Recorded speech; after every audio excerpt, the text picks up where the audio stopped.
तो अभी पढ़ना आपको रामायण, ठीक है। अब रामायण आपको पता है सबसे आदि काव्य है, मतलब ऐसा नहीं है कि इससे पहले कोई काव्य नहीं लिखे गए, काव्य लिखे गए थे, लेकिन ये लौकिक साहित्य का आदि काव्य है। लोक को जो सबसे पहले मिला है, सरल और सहज भाषा में जो मिला है, वो महाकाव्य है। और महाकाव्य तो सबसे पहला ही है, महाकाव्य इससे पहले नहीं लिखे गए।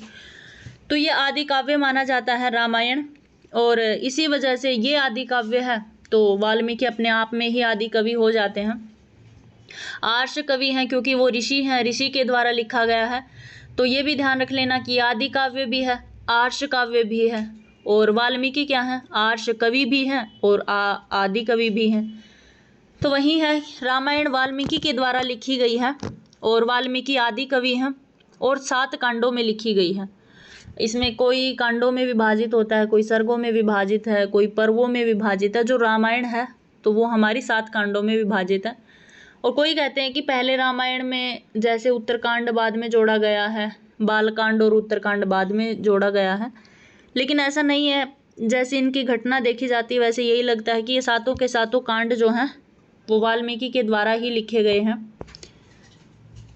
अब उसके बाद 7 कांड कौन से हैं, तो कह रहे हैं अब आपको क्रमशः याद रखने हैं। ऐसे नहीं कि कौन सा भी कांड आप कहीं भी लगा दोगे, नहीं, आपसे क्रमशः पूछे जाते हैं कि क्रम में लगाएं कांडों को। और आपने रामायण सबने देखी होगी, तो घटना से भी आप इसको उसमें लगा सकते हैं क्रम में। याद करने की कोई इतनी ज़्यादा ज़रूरत है नहीं, बच्चा बच्चा रामायण को जानता है। तो सबसे पहले आप अपने बारे में भी देखेंगे तब भी सबसे पहले बालकांड ही आता है। तो रामायण में भी सबसे पहले बालकांड है, फिर अयोध्या कांड है, मतलब जैसे राम का पहले बचपन इत्यादि का, पढ़ाई लिखाई का, गुरुकुल से उनका आना जाना, ये सब, विवाह इत्यादि, इन सब का वर्णन है। और अयोध्या कांड में उनका अयोध्या में आगमन, ये सब, उनका अयोध्या नगरी में आना जाना, और वो उनके पिता के द्वारा राज्याभिषेक का प्रस्ताव रखना। राजा तो बने नहीं थे राम, आपको भी पता, केवल प्रस्ताव रखा गया था।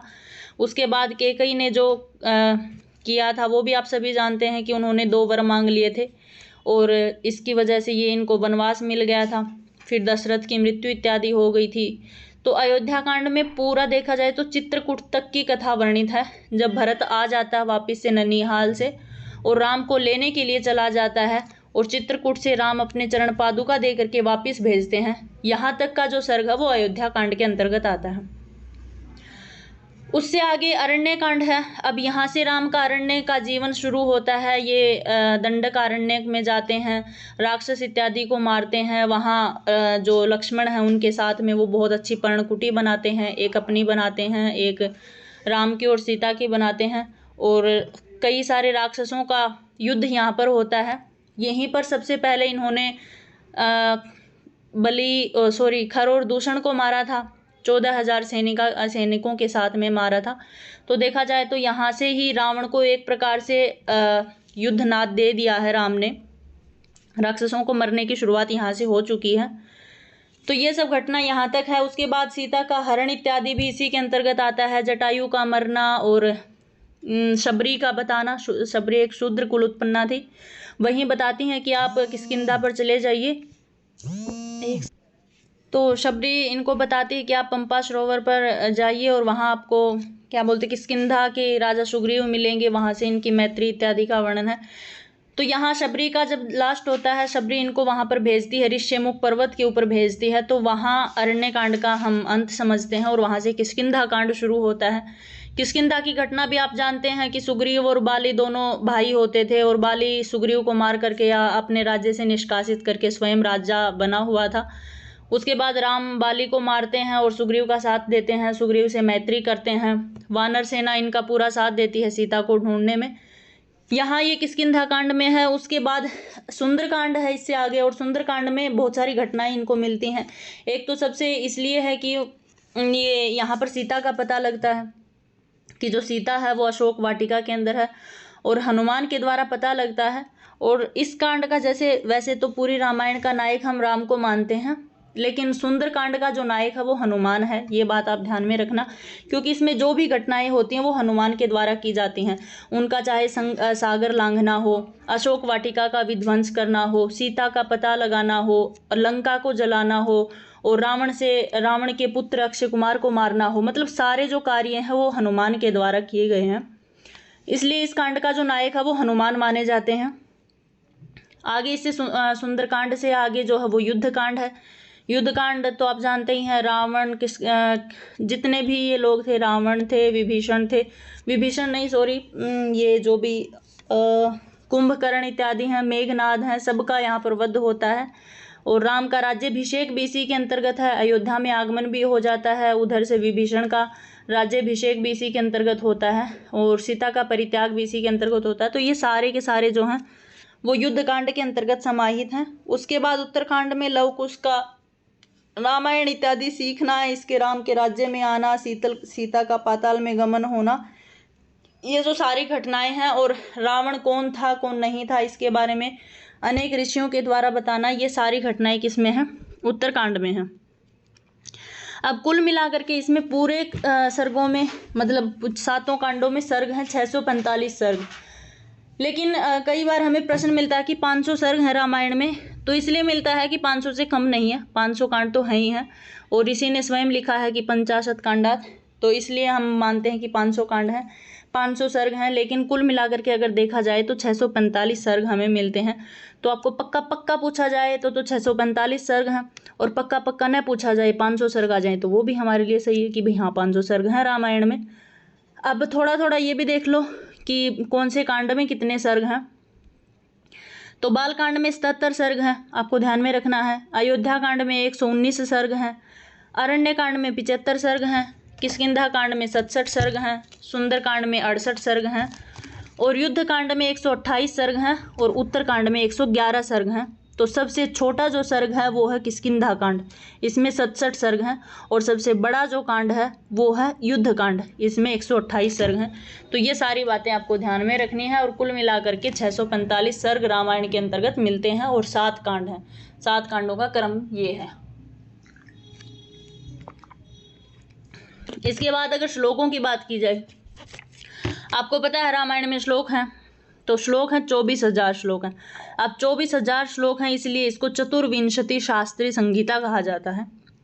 चतुर्विंशति मतलब 24 और शास्त्री मतलब 1000, तो 24,000 श्लोक जिसके अंदर सामूहिक है, मतलब जिस प्रकार से श्लोकों का जहाँ पर 24,000 श्लोकों का जहाँ समूह है उसको कहा जाता है रामायण।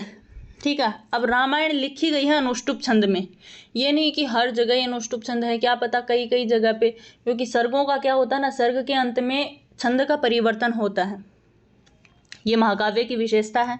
तो कहीं कहीं सर्गों का भी थोड़ा अलग हुआ है, हेर बदल हुई है, लेकिन मेन रूप से माना जाए तो अनुष्टुप छंद इसमें लिखा गया है। और देखा जाए तो पहला महाकाव्य अनुष्टुप छंद में ही लिखा गया है, और वैसे अनुष्टुप छंद बाद में सभी कवियों ने अपनाया है, उससे पहले किसी ने नहीं अपनाया था। आगे कह रहे कि इतिहास संजयक ग्रंथ है, जो रामायण है वो इतिहास संजयक है, क्योंकि ऐतिहासिक घटना है, ऐसे नहीं है कि कोई काल्पनिक घटना हो। और इतिहास संजयक जो ग्रंथ है वो 2 महाकाव्य हैं, एक रामायण है और एक महाभारत है। तो कह सकते हैं कि संस्कृत साहित्य में इतिहास संजयक जो ग्रंथ है वो एक रामायण और एक महाभारत है। अब कह रहे इतिहास 2 प्रकार का होता है। नॉर्मल सा प्रश्न है कि इतिहास 2 प्रकार का होता है, एक होता है प्रक्रिया इतिहास और एक होता है पुराकल्प इतिहास।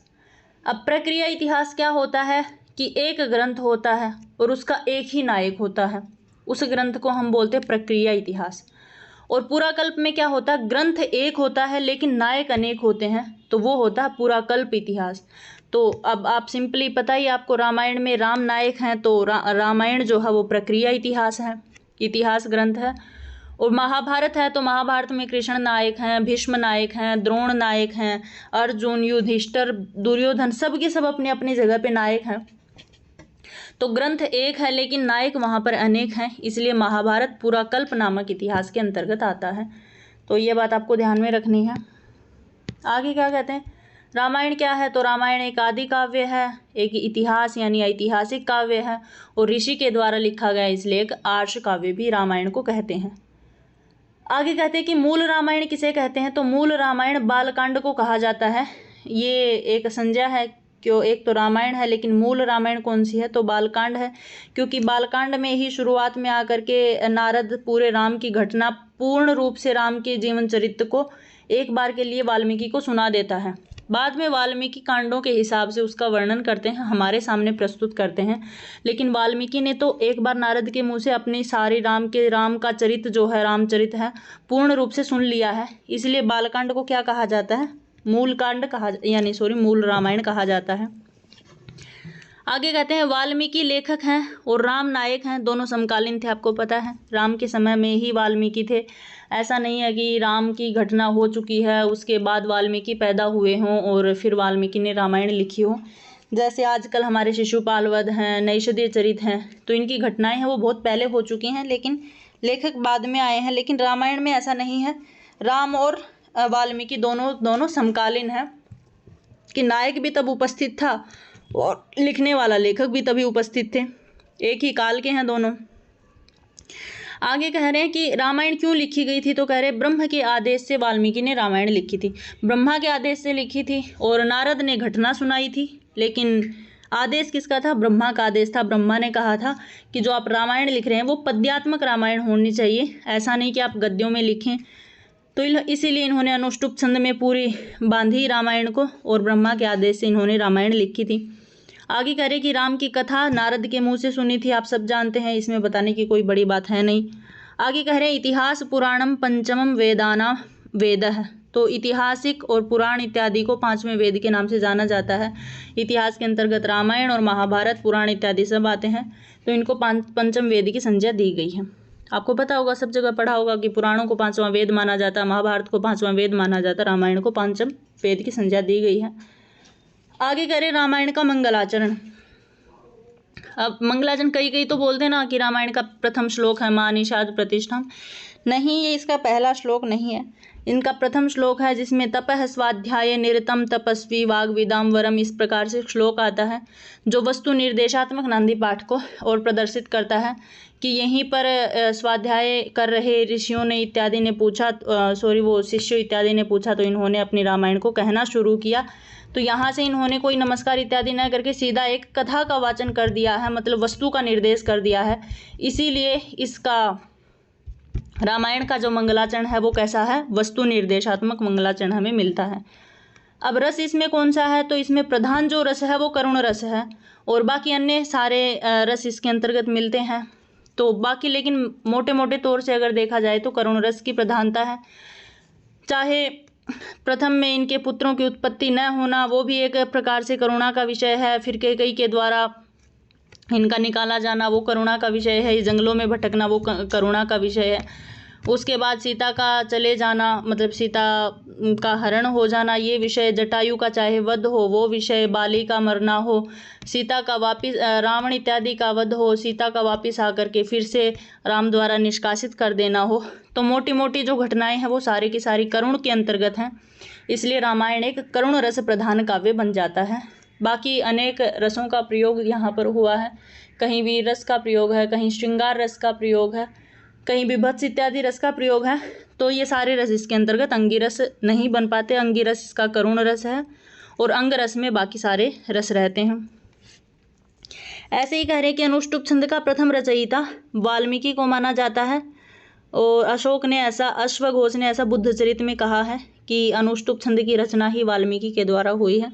तो आपको ये भी याद रखना है, किसने कहा ये जरूर याद रखना कि अश्वघोष ने अपने बुद्ध चरित में लिखा है कि अनुष्टुप छंद का प्रथम जो रचयिता है वो वाल्मीकि है।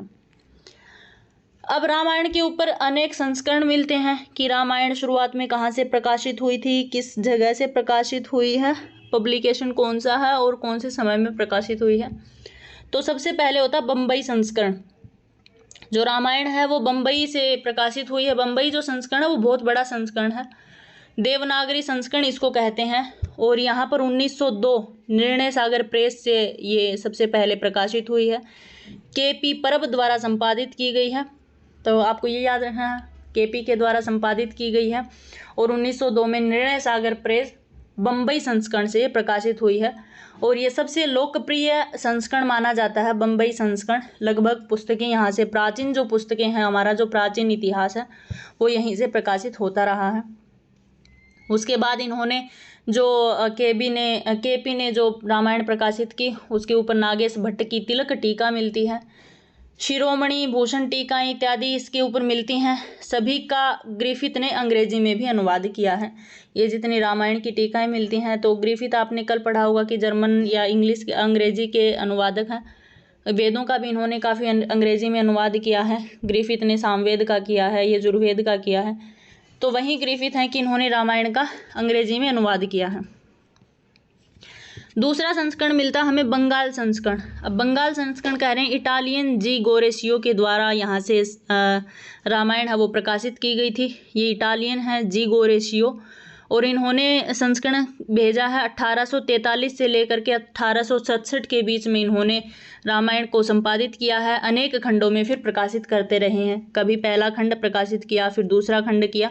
तो इनका जो कार्यभार रहा वो 1843 ईस्वी से लेकर के 1867 ईस्वी के बीच का रहा है। और इन्होंने जो संस्करण निकाला है वो बंगाल संस्करण से निकाला है। आगे कह रहे हैं कि इसी के आधार पर इटालियन व फ्रेंच का अनुवाद हुआ है। मतलब इन्होंने जो रामायण निकाली है उसी के आधार पर इटालियन और फ्रेंच में भी इसका अनुवाद हुआ है। इसे गौड़ीय संस्करण भी कहा जाता है। जैसे पीछे वाले को देवनागरी संस्करण कहा जाता है, उसी प्रकार से बंगाल संस्करण को गौड़ीय संस्करण के नाम से जाना जाता है। आगे है पश्चिमोत्तर या कश्मीर संस्करण। ये कह रहे हैं कि 1923 ईस्वी में डीएवी कॉलेज लाहौर के अनुसंधान विभाग से रामायण प्रकाशित हुई है। रामायण का एक भाग है या पूरी रामायण यहाँ पर प्रकाशित हुई है। कहाँ से? कश्मीर संस्करण से, डीएवी कॉलेज लाहौर के अनुसंधान विभाग से, यानी रिसर्च सेंटर से रामायण फिर से हमें प्राप्त हुई है 1923 में। आगे कह रहे कि इसमें कटक टीका भी प्रकाशित हुई है, यानी जो रामायण के ऊपर लिखी गई कटक टीका है वो भी हमें कश्मीर संस्करण DAV college Lahore research centre से हमें मिलती है। आगे कहते हैं दाक्षिणात्य संस्करण कौन सा है?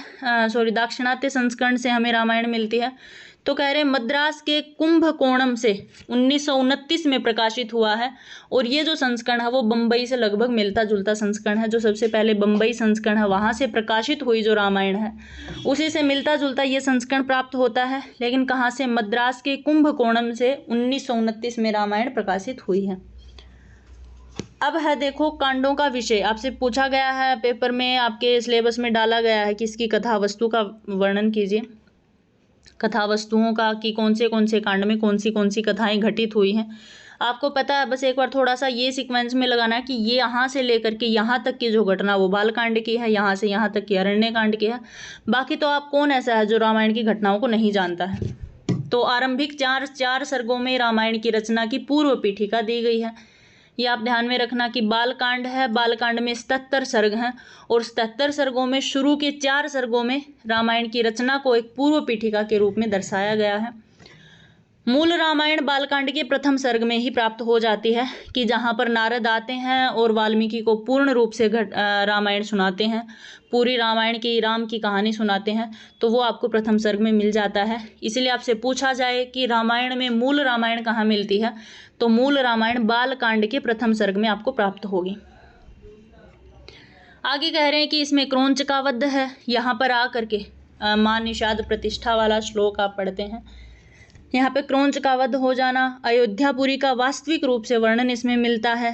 ऋषि श्रृंग और शांता का विवाह मिलता है। ये शांता राम की बहन थी और ऋषि श्रृंग है जिन्होंने दशरथ का पुत्रेष्टि यज्ञ करवाया था, वही ऋषि श्रृंग हैं। तो इन्हीं ऋषि के साथ इनकी पुत्री का विवाह हुआ था। तो श्रृंग और शांता का विवाह, दशरथ का पुत्रेष्टि यज्ञ ये श्रृंग के द्वारा करवाया गया है। रामावतार मतलब राम का जन्म इत्यादि होना। फिर ताड़का का वध आप जानते हैं कि जब विश्वामित्र इनको लेके जाते हैं तो यज्ञ की रक्षा के लिए ये ताड़का का वध करते हैं। विश्वामित्र के यज्ञ की रक्षा करना, गंगा द्वारा कार्तिकेय की उत्पत्ति, बहुत सारी विद्याएं, बहुत सारी घटनाएं विश्वामित्र इनको चलते चलते सुनाते हैं। तो वहीं इनको बताते हैं कि ये गंगा है, गंगा नदी का वर्णन करते हैं, तो वहीं कार्तिकेय की उत्पत्ति होती है। वहीं सगर के पुत्रों की उत्पत्ति का वर्णन है। भगीरथ की तपस्या है, गंगा का अवतरण क्यों हुआ था, किस वजह से हुआ था, वो सारी घटनाएं इसमें है। मिथिला गमन, मिथिला की आपको पता है सीता थी, यहाँ जाते हैं तभी इनका विवाह होता है। अहिल्या का उद्धार, आपको पता है कि अहिल्या गौतम की पत्नी थी और इंद्र गौतम का एक बार रूप धारण करके आ गए थे। तो अहिल्या को और इंद्र को साथ में देख करके गौतम ने इसको पत्थर का बना दिया था, तो इसका उद्धार है। त्रिशंकु का यज्ञ है। धनुर्भंग का वर्णन आपको पता है, शिव धनुष को तोड़ करके ही इनका विवाह हुआ था, तो धनुर्भंग का वर्णन है। चारों भाइयों का विवाह होना, वामन अवतार इत्यादि का वर्णन और समुद्र मंथन का वर्णन आपको बालकांड के 77 सर्गों में मिलता है। तो आप 2-4 बार देखेंगे तो आपको याद रहेगा। अब उसके बाद में है अयोध्याकांड। अयोध्याकांड में कुछ 119 सर्ग हैं और इसमें राम का राज्याभिषेक का प्रस्ताव है केवल, मात्र इसका राज्याभिषेक हुआ नहीं। ये नहीं लिखना कि राम का राज्याभिषेक, नहीं, राम के राज्याभिषेक का केवल मात्र प्रस्ताव आया था।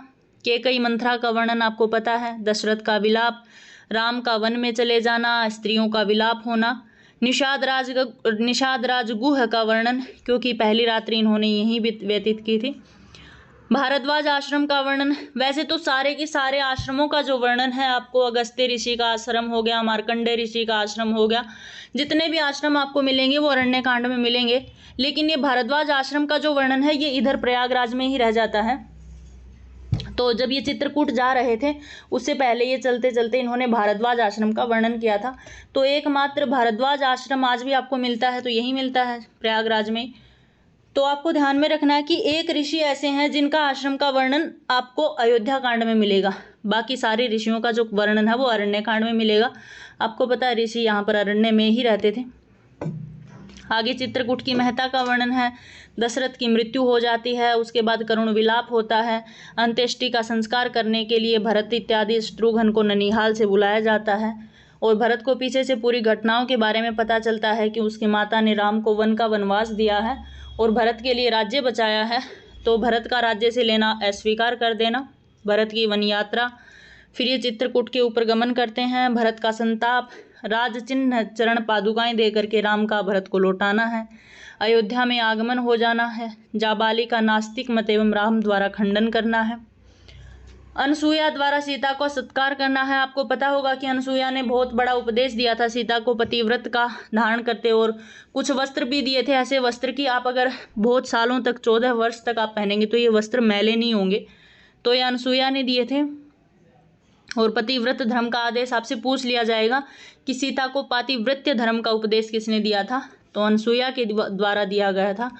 और इस अयोध्या कांड के अंत में ये क्या करते हैं, दंडकारण्य में प्रवेश कर लेते हैं। अब यहाँ से जो घटना शुरू होगी वो है अरण्य कांड। अब अरण्य कांड में 75 सर्ग हैं। दंडकारण्य में निवास करना, पंचवटी बनाना, राक्षसों का वध करना, अगस्त्य ऋषि के दर्शन। ये अगस्त्य ऋषि बहुत बड़े तपस्वी थे।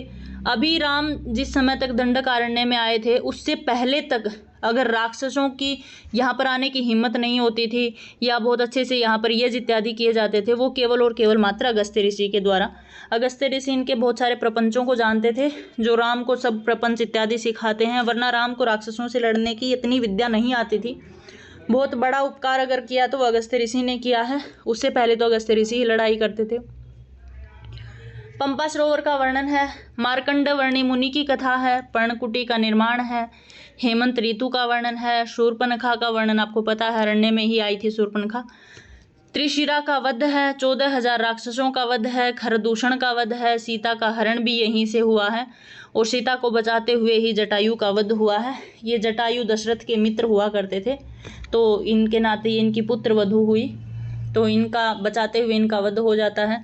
राम का करुण विलाप है, कम्बंध के भेंट कम्बंध से भेंट हो जाती है, फिर इसकी भुजाओं इत्यादि को काटते हैं। सुग्रीव से मैत्री का परामर्श है और शबरी का मिलन है। शबरी इसको मतलब ये कम्बंध है, ये बोलता है कि आप सुग्रीव से मैत्री करें, ऐसे ऐसे आपको ऋष्यमुख पर्वत पर सुग्रीव से आपकी भेंट होगी। फिर लास्ट में शबरी से मिलन होता है। आपको पता है शबरी के झूठे भेड़ इत्यादि खाते हैं, तो वही इनको ऋष्यमुख पर्वत पर भेजती है। आगे है किष्किंधा कांड। किष्किंधा कांड में 67 सर्ग हैं, जिसमें पंपा सरोवर का वर्णन है, वसंत ऋतु में राम की व्याकुलता का वर्णन है, हनुमान का मिलना इसी में हुआ था इनसे, सुग्रीव से मैत्री होना, बाली का वध होना, तारा का विलाप। अब बाली की पत्नी है तारा, सुग्रीव और अंगद का राज्याभिषेक होना, ये अंगद भी बाली के ही पुत्र हैं। वर्षा ऋतु का वर्णन है, 4 मास तक पर्वत पर बिताना राम का ये वर्णन है, संपाति की कथा का वर्णन है और जाम्बवान द्वारा हनुमान का उद्बोधन करना। ये जाम्बवान बताते हैं कि केवल मात्र हनुमान ही ऐसे हैं कि जो समुद्र को लांघ करके लंका में प्रवेश कर सकते हैं, तो इस प्रकार से हनुमान का केवल मात्र यहाँ पर उद्बोधन किया जाता है। आगे है सुंदरकांड। सुंदरकांड में क्या है, तो 68 सर्ग हैं हनुमान इसके नायक हैं, क्योंकि हनुमान का सागर लांघना है, लंका में प्रवेश करना है, सीता की खोज करना है, अशोक वाटिका में सीता के दर्शन करना है, अंगूठी का वर्णन है, मतलब राम के द्वारा जो अंगूठी दी गई है उसका वर्णन है, वाटिका का विध्वंस करना है, अक्षय कुमार का वध करना है, हनुमान का बंदी बनाए जाना है और हनुमान की पूंछ को जला देना है, लंका का दहन होना, हनुमान का वापिस लौटना, सीता के द्वारा चूड़ामणि देना और राम और सीता दोनों का आपस में वृत्तांत सुनाना। ये सारी घटनाएं हैं सुंदरकांड की, इसलिए इसके नायक जो हैं वो सारे कार्य हनुमान ने किए हैं, इसलिए इसके नायक कौन है? हनुमान इसके नायक हैं। अब उसके बाद है युद्धकांड। युद्धकांड में क्या है? राम द्वारा हनुमान की प्रशंसा करना, समुद्र से प्रार्थना करना, सेतु बंध का निर्माण करना, ये बहुत बड़ी घटना है इसकी, सेतु बंध का निर्माण, राम रावण का युद्ध होना, सीता का अयोध्या में वापिस से आगमन होना, मतलब राम रावण इत्यादि मर जाते हैं, रावण इत्यादि का वध हो जाता है, तो राम सीता लक्ष्मण इत्यादि सहित ये अयोध्या में आगमन है। विभीषण का परित्याग करना, ब्रह्मास्त्र का प्रयोग करना, सूर्य पूजा करना, आदित्य हृदय स्तोत्र का पाठ करना, राम का राज्याभिषेक होना और प्रजा का पालन करना, ये सारी इसी की घटना है। उसके बाद में उत्तरकांड में इतिहास की पुराणात्मक आख्यान बताए जाते हैं। रावण का वंश कौन सा था, ऐसा ऋषियों के द्वारा पता चलता है। यहाँ पर सीता का परित्याग होना, नृग उर्वशी की कथा, वशिष्ठ ययाति का आख्यान है, लवणासुर का वध है शत्रुघ्न के द्वारा, शत्रुघ्न का राज्याभिषेक है, लव कुश का वर्णन है, मतलब उनका जन्म होता है, शंभुक का वध, जब 12 वर्ष बाद में ऐसा घटना हमें उत्तर रामचरित में मिलती है कि लव कुश का जन्म हो जाता है और उसके 12 वर्ष बाद वापिस से राम पंचवटी में जाते हैं शंभुक का वध करने के लिए और वहीं इनको सीता मिलती है। ईला और पुरूरवा का आख्यान है। अश्वमेध यज्ञ करते हैं, आपको पता ही है, राम अश्वमेध यज्ञ कर रहे थे तो लव कुश ने इनके घोड़े को पकड़ लिया था। सीता का पाताल में प्रवेश है और लव कुश का राज्याभिषेक है, राम का महाप्रस्थान कर जाना। तो आई थिंक आपको ये समझ में आया सारे कांडों की। ये कथा है, कथा आप जानते हैं, बस थोड़ा सा ये ध्यान रख लेना कि कौन सी कथा आपको कहाँ लगानी है। कह रहे हैं किसी काव्य की कथा वस्तु के मूल स्रोत को उस काव्य का उपजीव्य माना जाता है। आपको पता है उपजीव्य काव्य कौन होता है, मतलब जैसे रघुवंश लिखा गया है और रघुवंश जैसे बहुत सारे आप लिखते हैं महाकाव्य लिखे गए जो रामायण के ऊपर लिखे गए हैं, तो उपजीव्य काव्य वही होता है कि मूल काव्य है और उस काव्य के ऊपर बहुत सारे ग्रंथ लिखे जाएं, तो वही है कि मूल स्रोत यानी उस मूल काव्य से बहुत सारे अन्य काव्यों का लिखा जाना क्या होता है, उस काव्य के लिए वो उपजीव्यता बन जाती है। जैसे रघुवंश इत्यादि का उपजीव्य क्या है? रामायण है। अब हर रामायण के ग्रंथ हैं, रामायण के ऊपर लिखे गए कुछ ग्रंथ हैं, ये आपको थोड़े से टफ पड़ेंगे लेकिन आपको ध्यान तो रखना। कुछ ग्रंथ ऐसे हैं जो आपको पता आप पढ़ते हैं, लेकिन कुछ ग्रंथ हैं जो आपको याद रखना है। तो योग वासिष्ठ है, वशिष्ठ रामायण इसे कहा जाता है। अध्यात्म रामायण है, कंब रामायण तमिल भाषा में लिखी गई है। अद्भुत रामायण रामायण का एक ग्रंथ है। अगस्त्य रामायण भी रामायण के ऊपर लिखा गया ग्रंथ है। रंगनाथ रामायण जो तेलुगु में लिखी गई है। कृतिवास रामायण जो बंगला भाषा में लिखी गई है। और एक सबसे इम्पोर्टेंट आपको पता है रामचरितमानस, कि घर घर में आपको रामचरितमानस मिलता है, तुलसीदास जी के द्वारा लिखा गया, वो अवधी भाषा का एक ग्रंथ है। तो ये रामायण के आपको ग्रंथ हैं। अब रामायण आधारित महाकाव्य कौन से हैं? तो रघुवंशम कालिदास के द्वारा लिखा गया है। रामचरित अभिनंद के द्वारा लिखा गया है। रावण वध भट्टिकाव्य के द्वारा लिखा गया है, या इसको कई बार भट्टिकाव्य भी कहते हैं। सेतुबंध प्रवरसेन के द्वारा लिखा गया है। जानकी हरण कुमारदास के द्वारा लिखा गया है। रामायण मंजरी क्षेमेंद्र के द्वारा लिखी गई है। रघुनाथ अभ्युदय वामन भट्ट बाण के द्वारा लिखा गया है। राघव पांडवीय माधव भट्ट के द्वारा लिखा गया है। और रामायण सार रघुनाथ के द्वारा लिखा गया है। तो इसमें समझाने का तो क्या है, आपको याद रखना है कि रघुवंश कालिदास का है, सेतुबंध प्रवरसेन का है, तो समझाने की तो कोई बात है नहीं, आपको याद रखना है। कैसे रखोगे वो आप देखना, 5-7 बार पढ़ लोगे तो याद रह जाएगा। आगे है रामायण आधारित रूपक ग्रंथ, क्योंकि ये रूपक इत्यादि में आते हैं। तो भास का प्रतिमा नाटक है, भास का ही अभिषेक नाटक रामायण के ऊपर लिखा गया है। दिंगनाथ का कुंदमाला, बहुभूति का उत्तर रामचरित, राजशेखर की बाल रामायण है। और राजशेखर के आगे आप पढ़ोगे तो महाभारत भी है, राजशेखर की बाल महाभारत और राजशेखर की ही बाल रामायण है। मुरारी का अनर्घ राघव एक नाटक है। जयदेव का प्रसन्न राघव है। शक्ति भद्र का आश्चर्य चूड़ामणि है। रामभद्र का जानकी प्रणय है और महादेव का अद्भुत दर्पण है। दामोदर का हनुमान नाटक है जिसको महानाटक के नाम से भी जाना जाता है। अब आप कहते हैं कि अंगिरस इसका करुण रस है, रामायणे ही करुणो रस है, ऐसा आनंदवर्धन ने कहा है। और ये कहते हैं कि रस सिद्ध कवीश्वर वाल्मीकि को बोला जाता है। ये आनंदवर्धन के द्वारा कहा गया है कि आपसे पूछा जाए कि रस सिद्ध कवीश्वर किसे बोला जाता है तो ये वाल्मीकि की ही संज्ञा है। और आदि कवि भी वाल्मीकि को बोला जाता है, आर्ष कवि भी वाल्मीकि को बोला जाता है, प्रथम कवि भी वाल्मीकि को ही बोला जाता है और अनुष्टुप छंद के लिखने वाले भी प्रथम कवि वाल्मीकि ही हैं, ऐसा अश्वघोष का मानना है। तो रस सिद्ध कवीश्वर आपके लिए नया सा नाम है, तो ये याद रख लेना, रस सिद्ध कवि वाल्मीकि को कहा जाता है। आगे है शोक है श्लोकत्वम आगत है। ये आप आनंदवर्धन के ध्वन्यालोक में पढ़ते हैं कि वो जो शोक उत्पन्न हुआ था वाल्मीकि को कि 2 क्रौंच के जोड़े में से एक को मरते देख लिया था, तो उसका वाल्मीकि का उसे देख करके जो हृदय द्रवित हुआ था, जो शोक उत्पन्न हुआ था, उस शोक से ही श्लोक उत्पन्न हो गया था। उनके मुंह से मां निषाद प्रतिष्ठा, ये अकस्मात ये श्लोक उद्धरित हो गया था, तो इसलिए कहा है शोक है श्लोकत्वम आगत है। उस शोक से ही श्लोक परिणत हुआ था, ऐसा रामायण के लिए बोला गया है। बालकांड में ये श्लोक आता है। आगे कहते हैं शैली वैदर्भी शैली है रामायण की। बाकी तो प्रसाद ओज माधुर्य तीनों गुणों का ही समन्वय इसमें मिलता है। छंद अनुष्टुप छंद है, सर्वाधिक प्रयोग 95% का जो प्रयोग है वो अनुष्टुप छंद का है। वैसे तो आपको पता है कि सर्गों का प्रायः हम चेंज करते हैं सर्ग के अंत में जा करके। सर्गांत छंद प्रायः इंद्र वज्रा उपजाति इत्यादि का प्रयोग हुआ है। और रामायण का जो काल है वो माना जाता है 500 ईसा पूर्व। तो राम का, रामायण का, वाल्मीकि का, सबका काल ही एक हो गया क्योंकि ये सब समकालीन थे। अब कहते हैं कि 7 कांड हैं इसमें और 500 सर्ग हैं। 500 सर्ग इसलिए माने जाते हैं क्योंकि बालकांड में एक श्लोक आता है, चतुर्विंशति सहस्राणि श्लोकानाम उक्तवान ऋषि तथा सर्ग शतान 5 षट कांडानी तथा उत्तरम।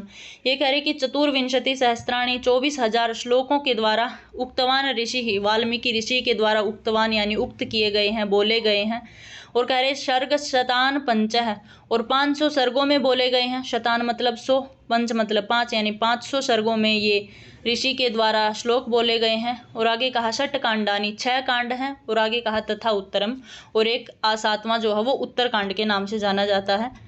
तो ऐसा बालकांड में मिलता है, इसलिए हम मानते हैं कि 7 कांड हैं और सामान्य रूप से हम बोल देते हैं कि 500 सर्ग और 24,000 श्लोक हैं। ये इसकी कुछ सूक्तियां हैं। वैसे तो बहुत सारी सूक्तियां इनमें सब में मिलती हैं। इतनी बड़ी रामायण है, 24,000 श्लोक हैं, इतने अच्छे ऋषि के द्वारा बोली गई हैं, तो हर लाइन ही हमारे लिए एक प्रकार से प्रेरणादायक है। लेकिन कुछ लाइनें हैं, कह रहे उत्साहवंतः पुरुषा न अवसीदन्ति कर्मसु। कह रहे उत्साहवंतः अर्थात जो उत्साही लोग होते हैं, पुरुषा अर्थात जो लोग होते हैं, ना अवसीदन्ति कर्मसु, वो कभी भी कर्मसु अर्थात कर्म करने में ना अवसीदन्ति, कभी आलस्य नहीं करते हैं।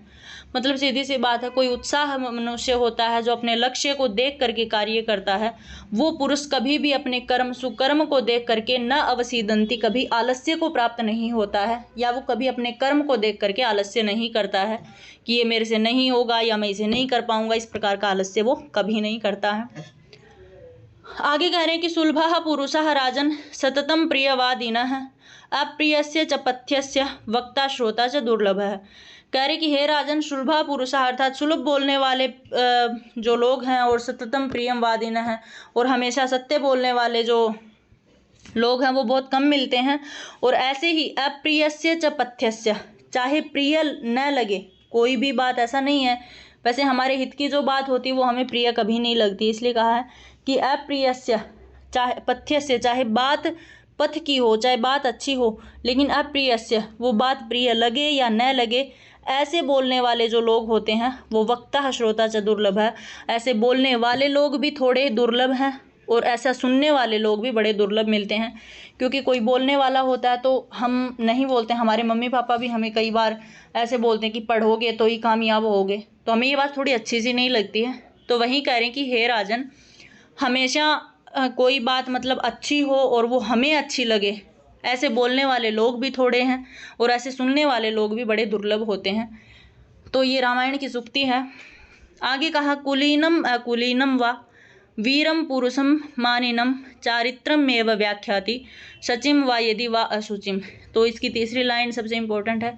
कह रहे कुलीनम व कुलीनम, चाहे कुलीन हो चाहे अकुलीन हो, वीरम पुरुषम मानिनम, चाहे वह पुरुष वीर हो या मानिनम चाहे स्वाभिमानी हो, शचिम व यदि अशुचिम, चाहे वह पवित्र हो चाहे वह अशुचिम चाहे अपवित्र हो, उसकी जो व्याख्या थी, जो व्याख्या करता है वो चारित्र में, उसका चरित्र ही उसकी व्याख्या करता है। चाहे व्यक्ति कुलीन हो चाहे अकुलीन हो, चाहे व्यक्ति वीर हो या स्वाभिमानी हो, चाहे पवित्र हो या अपवित्र हो, उसकी जो परिभाषा करता है, उसकी जो व्याख्या करता है वो केवल मात्र चारित्र में, उसके चरित्र से हुई उसकी व्याख्या की जाती है। आगे कहते हैं न परिणेहारितम भक्ष्यम व्याघ्र खादितुम इच्छति। कहते जो व्याघ्र होता है अर्थात जो शेर होता है वो खादितुम इच्छति, कभी खाने की इच्छा नहीं करता है। किसको कह रहा? न परिणाहृतम, कोई दूसरा अगर उसको शिकार करके कोई भी भक्ष्य पदार्थ लेके आए तो उसे खाने की इच्छा कभी नहीं करता है, क्योंकि व्याघ्र आप स्वयं देखते होंगे कि व्याघ्र अपना शिकार स्वयं करता है। तो वहीं कहते हैं कि व्याघ्र दूसरे के द्वारा, न परेण, परेण मतलब दूसरे के द्वारा आहृत लाया हुआ भक्ष्य अर्थात भक्ष्य जो पदार्थ होता है, न खादितुम इच्छति, उसको खाने की कभी इच्छा नहीं करता है।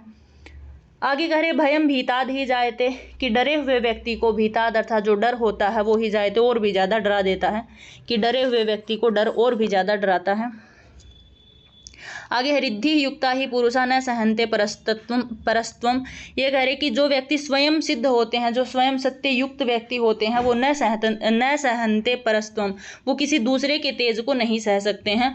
अर्थात जो स्वयं तेजस्वी होते हैं, सीधी सी बात है, वो किसी दूसरे के तेज को नहीं सहेंगे। आगे कह रहे कि आम्रम छित्वा कुष्ठारेण निम्बम परिचरेतु। कह रहे आम के पेड़ को छित्वा काट करके, कुठारेण मतलब ये काटने वाला जो सामान होता है इसे बोलते कुष्ठ। तो कहते हैं कि आम की लकड़ी, आम के पेड़ को छित्वा काट करके कौन मनुष्य ऐसा है जो निम्बम नींबू के पेड़ को लगा देता है। परिचरेतुम अर्थात कौन व्यक्ति ऐसा है जो आम के पेड़ को छित्वा काट करके निम्बम परिचरेतु कि नींबू के वृक्ष को लगाता है। आगे कह रहे हैं कि मरणांतानि वैराणि निवृत्तम न प्रयोजनम क्रियताम अस्य संस्कारो मम ईशः यथात्वम। ये राम बोल रहे हैं विभीषण को, जब रावण की मृत्यु हो जाती है तो उसके अंतिम संस्कार के लिए जाते हैं, तब राम बोलते हैं कि मरणांतानि वैराणि निवृत्तम न प्रयोजनम। कह रहे कि मरने के बाद, मरण पर्यंत तक ही वैराणी वैर होता है, कि मतलब ठीक है राम से और रावण से मेरा वैर था, लेकिन अब ये मर चुका है तो मेरा न प्रयोजन, इससे अब कोई प्रयोजन नहीं है। पहले प्रयोजन था, इसने मेरी पत्नी को उठाया था, नहीं मान रहा था, तो मेरा इससे वैर था। तो मरणांतानि वैराणी मतलब मरने तक ही इससे मेरा वैर था। निवृत्तम अब इससे मेरा कोई वैर नहीं है, न प्रयोजन, न कोई प्रयोजन है। क्रियताम अस्य संस्कारो, इसलिए हे विभीषण आप इसका अंतिम संस्कार करो। मम अपि एषः यथात्वम, यथात्वम अर्थात ये जैसे तुम्हारे बड़े भाई हैं, मम अपि एषः वैसे ही ये मेरे बड़े भाई हैं। अर्थात मरने तक मेरा इनसे वैर था, न प्रयोजन अब मेरा कोई प्रयोजन नहीं है, निवृत्तम मेरा प्रयोजन था वो निवृत्त हो चुका है, इसलिए क्रियताम अस्य संस्कारो आप इसका अंतिम संस्कार कीजिए। मम अपि एषः ये मेरे भी वैसे ही बड़े भाई हैं, यथात्वः जैसे जिस प्रकार से तुम्हारे बड़े भाई हैं। तो ये आपकी रामायण है। आई थिंक आपको समझ में आई हो, जहाँ से न समझ में आई आप पूछ सकते हैं। वैसे इतनी ज़्यादा हार्ड तो है नहीं कि आपको समझ में नहीं आई होगी, और जहाँ नहीं आई हो तो आप